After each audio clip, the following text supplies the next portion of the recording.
Bonjour à tous, aujourd'hui je vous lis un autre extrait de mon livre « L'avenir commun, tout va bien, tout se déroule comme prévu ». Dans ce passage, je réponds à la grande question existentielle « Mais qu'est-ce qu'on fout là? À quoi sert donc l'être humain? Pourquoi la nature a créé l'être humain alors qu'il lui fait tant de mal ?» Imaginons un instant que la nature n'est pas quelque chose d'inconscient, dénué d'intelligence, qui fait les choses par hasard, mais plutôt une entité qui a une intelligence propre. Pourquoi donc avoir créé l'humain alors que ce dernier lui cause tant de tort? Mettez-vous à la place de cette belle planète. Gaïa est contente. La vie apparaît à sa surface. Au début, ce ne sont que de petites cellules qui se multiplient dans ces océans, mais elle est patiente.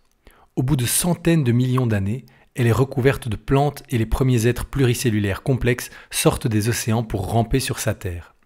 Elle est heureuse. Elle contemple paisiblement tout ce bal biologique, cette grande danse de la vie. Et puis un jour, un gros caillou tombe du ciel et tue des millions d'espèces animales et végétales. Gaïa est triste. Au bout de quelques millions d'années supplémentaires, la vie reprend sous différentes formes. Gaïa est à nouveau heureuse. Et puis, elle entre dans un coin de la galaxie où les radiations cosmiques ainsi que l'activité du Soleil la plongent dans une ère glaciaire. À nouveau, des millions d'animaux et de plantes meurent. Gaïa est frustrée. Elle ne veut plus de ça. Elle réfléchit à comment se protéger d'astéroïdes géants et anticiper les ères glaciaires.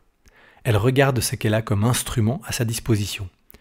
Ah, si je faisais évoluer ces grands singes, ils pourront un jour développer leur intelligence suffisamment pour me protéger. Et c'est ce qu'elle fit. Au bout de millions et de millions d'années, l'humanité a atteint un tel degré de sophistication qu'elle est capable de dévier un astéroïde ainsi que d'analyser les facteurs qui influencent le climat et ainsi maintenir les conditions idéales à la vie sur Terre. Mais l'humain est un instrument à double tranchant. Avec un missile, il peut faire dévier un astéroïde, mais également faire exploser la planète.